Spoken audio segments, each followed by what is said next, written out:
Kemudian selanjutnya, bagaimana metode untuk mengembangkan potensi jiwa tersebut? Allahumma shalli ala Muhammad. Assalamualaikum warahmatullahi wabarakatuh. Hamdan wa syukran lillah, wassalatu wassalamu ala rasulillah wa ala alihi wa ashabihi wa mawalah.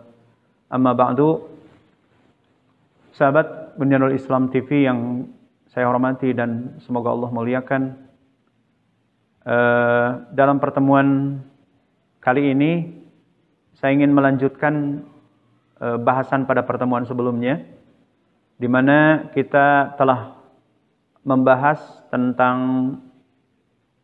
leveling saum atau tingkatan-tingkatan saum itu sendiri. Di mana yang kedua sebagai peningkatan daripada saum umum adalah saum khusus.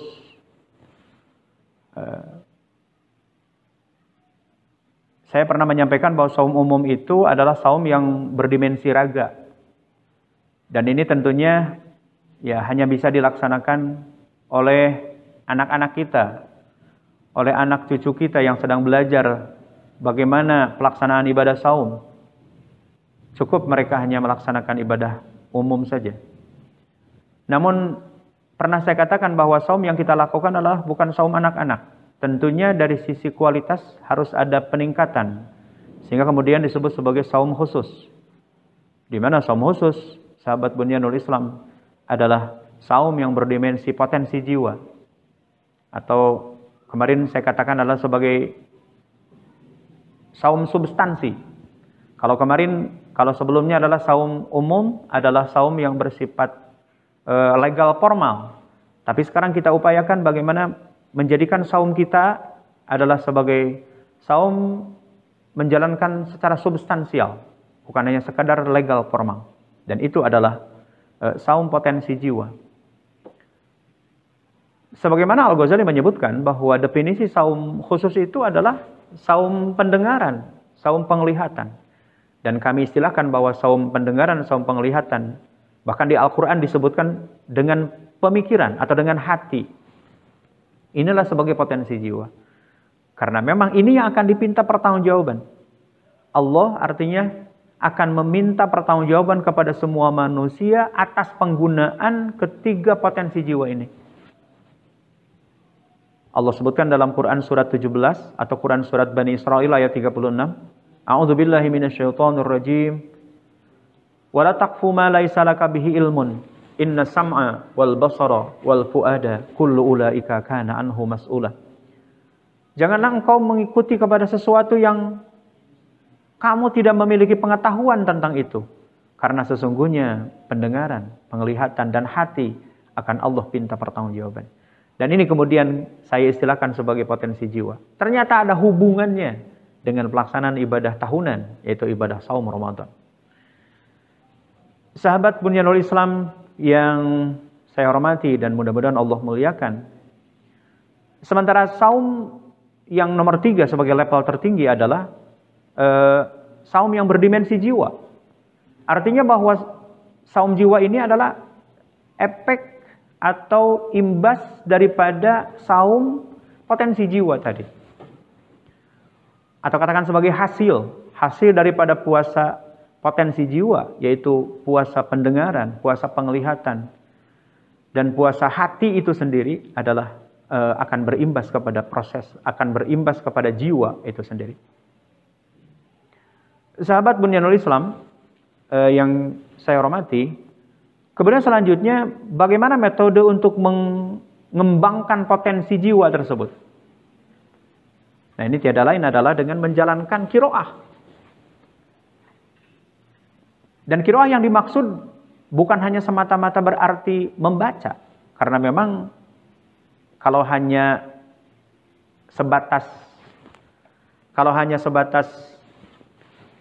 pemaknaan secara lugawi, ini artinya adalah membaca.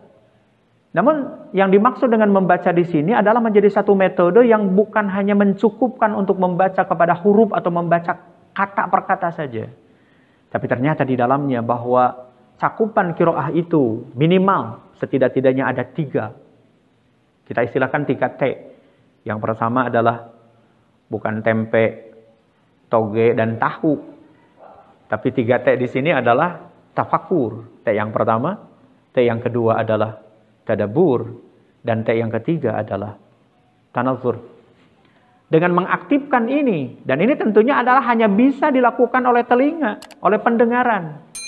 Hanya bisa dilakukan oleh penglihatan, dan hanya bisa dilakukan oleh hati itu sendiri sebagai perwujudan syukur sekaligus kepada Allah Subhanahu wa taala atas anugerah pendengaran, penglihatan, dan hati yang betapa sangat besar anugerah tersebut. Sahabat Bunyanul Islam yang kami hormati, dengan mengaktifkan qiraah, pada gilirannya akan merubah kepada status seseorang dalam pandangan Allah. Mengaktifkan kepada apa maksudnya? Adalah mengaktifkan seberapa kita membaca kepada ayat-ayat Allah. Seberapa kita mendengarkan kepada ayat-ayat Allah. Seberapa kita berikhtiar memikirkan kepada ayat-ayat Allah.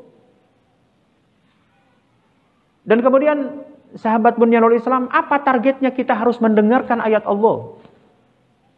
Harus melihat kepada ayat Allah dan demikian juga memikirkan ayat Allah. Targetnya sebagaimana Allah sebutkan dalam Quran surat Fussilat ayat 53 adalah hatta yatabayyana lahum annahul haq. Utuhnya adalah a'udzubillahi minasyaitonir rajim. Sanurihim ayatina fil afaqi wa fi anfusihim hatta yatabayyana lahum annahul haq. Al-ayah. Sanurihim akan kami perlihatkan kepada seluruh umat manusia ayatina, seluruh ayat-ayat kami, fil afaqi, di seluruh jagat raya, wa fi anfusihim, dan ayat-ayat kami yang ada dalam jiwa manusia, hatta yatabayyana, sehingga jelas kepada mereka, annahu, sesungguhnya Quran itu adalah al-haq, adalah kebenaran. Ayat ini menjelaskan bahwa target melihat, mendengar, dan memikirkan ayat-ayat Allah itu adalah supaya kita bisa bertemu dan bisa mendekati, bahkan bisa melaksanakan nilai-nilai hakiki daripada al-haq itu sendiri. Dan ini hanya bisa dicapai oleh seberapa kita mengaktifkan qiraah, seberapa kita mengaktifkan pendengaran kita, seberapa kita mengaktifkan penglihatan kita, seberapa kita mengaktifkan pemikiran kita terhadap ayat-ayat Allah tersebut. Sahabat Bunyanul Islam yang dirahmati Allah Subhanahu wa taala.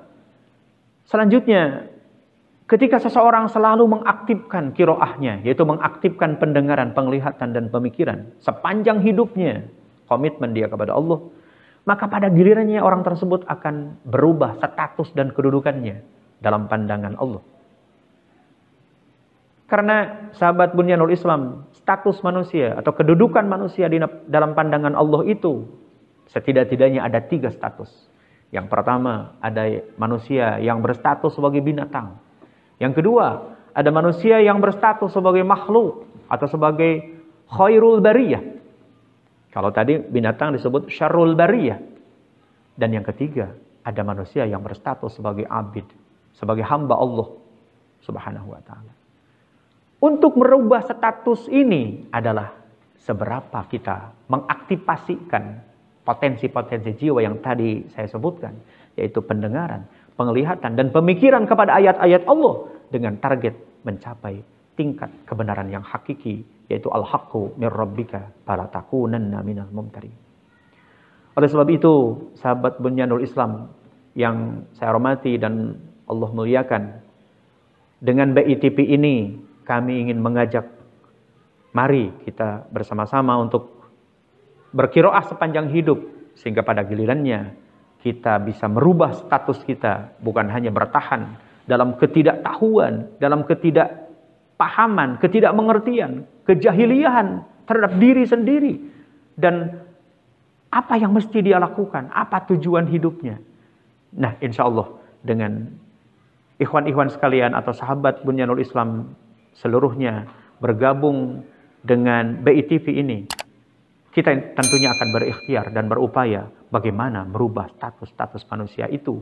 Jangan sampai berada dalam status paling terpuruk dalam pandangan Allah, yaitu status sebagai binatang. Allah menyebutkan dalam Quran surat 7 atau Quran surat Al-A'raf ayat 179. A'udzubillahi minasyaitonir rajim. Walaqad dara'na li jahannama katsiran minal jinni wal insi lahum qulubun la yafqahuna biha wa lahum adhanun la yasma'una biha walahum a'yunun la yubsiruna biha ulaika kal an'ami bal hum adall ulaika humul ghafilun. Sekian dan demikian, billah fisabilil haq. Assalamualaikum warahmatullahi wabarakatuh.